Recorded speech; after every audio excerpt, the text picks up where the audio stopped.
Good evening, everybody. My name is Charlie Winn. I do pedigree research and collect data on Spanish colonial New World cobs. And I'm currently on the advisory board for 1715 Fleet Society. And our president, Ben Costello, he can't be here this evening. So he's asked me to say a few words about the society. So I want to begin by saying thank you to Dan Sedwick and his company, Sedwick and Associates, LLC, for everything that they do for Fleet Society. Also for bringing us this auction twice a year. And it's a small group of people that do this. Dan, Augie, Connor, Corey, Michelle, and Sarah, the newest member of Sedwick and Associates. They do all of this twice a year, about 4,000 lots. Also the families, they're also involved. They're back there in the treasure room working to ensure that we all have a better auction experience. So thank you to the families as well. Also, Sal Gattuso, I don't think Sal is here, but he's our auctioneer. He will be here tomorrow. He'll be here tomorrow. He also does an outstanding job. Sal is also operations director for Queen's Jewels, LLC, that salvages these 1715 Fleet wreck sites. So thank you to Sal. He does an outstanding job.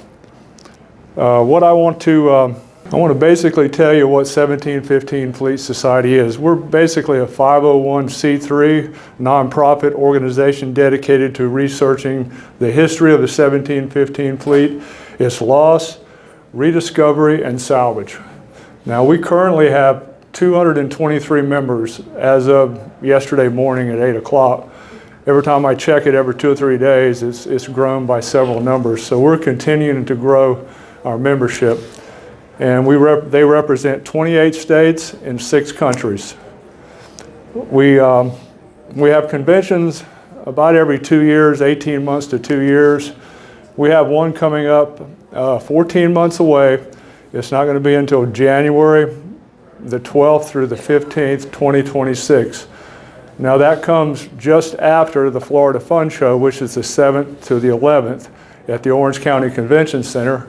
And then we move to Vero for our conference, the 12th through the 15th. Now we also have 2 sponsors so far for the convention. We're always looking for sponsorship. So we have 2 and we're looking for more. So we have 14 months, so we have a lot of time to put together sponsors as well. And I want to show you a book that Fleet Society publishes. Okay, this is volume 2. There's 2 volumes of this. The 3rd one is due out in 2027. This is basically Treasure of the Month. And I think it covers about 2 years in this book, Treasure of the Month for 2 years.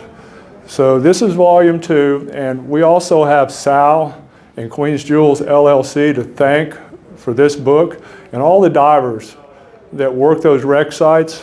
Mike Perna is not here, but he's arguably one of the most productive divers on those wreck sites. He's produced a lot of material that is in here, and the other divers as well. So if it were not for the salvage operations on these wreck sites, this stuff would lay there, that silver bar that is on the cover, it would turn to dust if they were not allowed to recover this material. So thank you to all the salvers that bring this stuff to us so we can enjoy it, study it, and collect it. So this book, there's 150 copies made. So I don't know what the print run will be for the 3rd volume. It'll probably be more because our membership is growing. But this was 150, it sold out pretty quick. There may be one on the table back here for sale. So this is volume 2. Volume 1 sold out real quick. So the 3rd one is in the works. And I want to talk a little bit about our members, because I'm looking around the room here and I'm seeing members. Because really the members is what this society is about. We love to collect that stuff that's in that room back there, but it's really about the people. So I want to take this time to talk just a little bit about the people. Jorge Proctor. There he is, sitting right there in the middle. Number 10, society member number 10. Okay, what Jorge has brought not only to Fleet Society, but to this industry, his book, The Panama Cobs, it's a monumental work. And Jorge speaks English, he speaks Spanish, and he can read the archives. He can understand that ancient text. So he's able to reveal these secrets, and we're waiting to see what he's going to reveal next. So he's not only a credit to the Fleet Society, but he's also a credit to this industry. So we thank you, Jorge, for everything that you do. Alan and Sandy Goodwin, they're sitting back there too. Okay, they are world-class collectors, but they're not defined by that. That's not who they are. They're much more than that. The work that they do in their local community with first responders, military, law enforcement is commendable. So you're much more than just collectors. They're not defined by that. And Terry Armstrong, Society member number 9. He's sitting right here in the audience. He's produced this book. And this is his latest book. He's also dove and worked these wreck sites for decades. So this is his latest work. It's called Old Treasure, New Blood. And it's available. I think we have about 7 or 8 copies back there, $30 a piece, and the proceeds go to Fleet Society. And also, if you look on the cover, there's a little bit of genius involved in the cover of this book. First of all, it's red. And it's Old Treasure, New Blood. So there are 3 words. If you can get those 3 words on the cover of your book, you're guaranteed you're going to sell a lot of copies. Well, he has 2 of these words on the book. Treasure and blood. Can anybody guess what that 3rd word is? Sex. But he's got 2 of the 3, so that's pretty good. This book will do quite well. So if you want a copy, it's back there on the table. Okay, we have 3 new board members. Dave Wang, Matt Paleo, and Mike Perna. Mike Perna is the diver that we spoke about earlier. Okay, these guys bring youth, intelligence, and new ideas to Fleet Society. And I wish Mike was here because he owes me a coin for calling him young, but he's not here. But we were discussing what title we wanted to give Mike, and I said Waterborne's Operations Commander, and he said, no, just call me Captain General. So that is Mike's official name now, Captain General. I have an idea. Right now we have 223 members.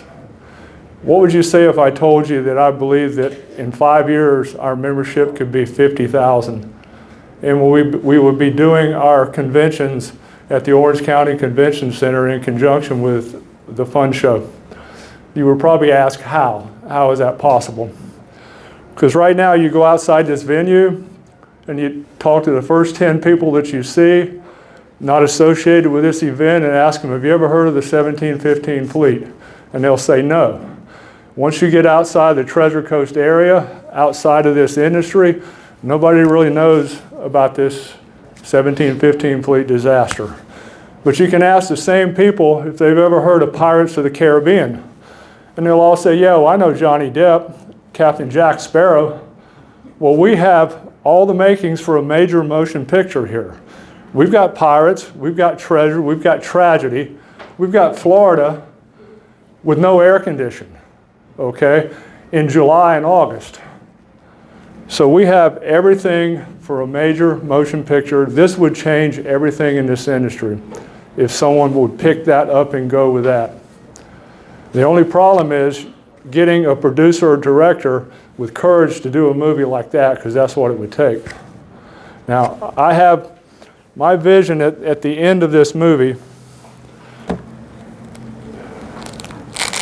As you pan across the wreckage on the beach, you see all of the cargo that's washed ashore, the bodies, the people that are sick and dying on the beach, and the wave washes in and washes out and uncovers a bright, shiny 8 Reale dated 1715. And the wave washes in again and washes back out. And when it washes back out, it uncovers one of these, a greenie, 250 years has passed. Okay, the hand reaches down and picks it up. He looks at the coin, he looks out at the ocean. That man's wearing white pants, white shirt, painter's hat, wire rim glasses. That man is Kip Wagner. That's the end of that movie and the beginning of the second movie, the Real 8 story. And then the third movie, the Mel Fisher story. And then after that, come full circle and tell the Art McKee story. 4 movies, 12 years, changed everything in this industry. If you think there's more money now than there are coins available, wait until this happens. That $5 million in that room back there will be $100 million. It is possible. I might not see it in my lifetime, but it can be done. You have to have a producer, director with courage. It'll take a Mel Gibson, a Clint Eastwood, a Gary Sinise. It'll take that type of producer, director. A James Cameron and a George Lucas will not do it, period. But it is possible to change everything in this industry. Well, I think that, well, I'm not through yet. A couple more things. Today's my birthday. I'm 38 years old.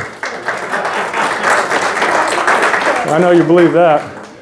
Plus 30. Now, I don't like to do that math. But I think it's my birthday, so it entitles me to say something personal. The crossroads in life are not marked. We stand at crossroads every day and don't recognize that until you go years and decades down the road and you look back and say, that conversation I had with that one person set me on this path that I'm on now that's taking me where I'm at. So in closing, I would say if there's somebody you want to walk up and talk to, don't be afraid to do it, because they're probably just waiting on you to have a conversation with them. Final thing, the treasure in that room back there, the accumulated value of what's in that room is pale in comparison to the human value I see in all of you. You are the real treasure, and it's an honor to stand up here and talk to you today. Thank you all very much.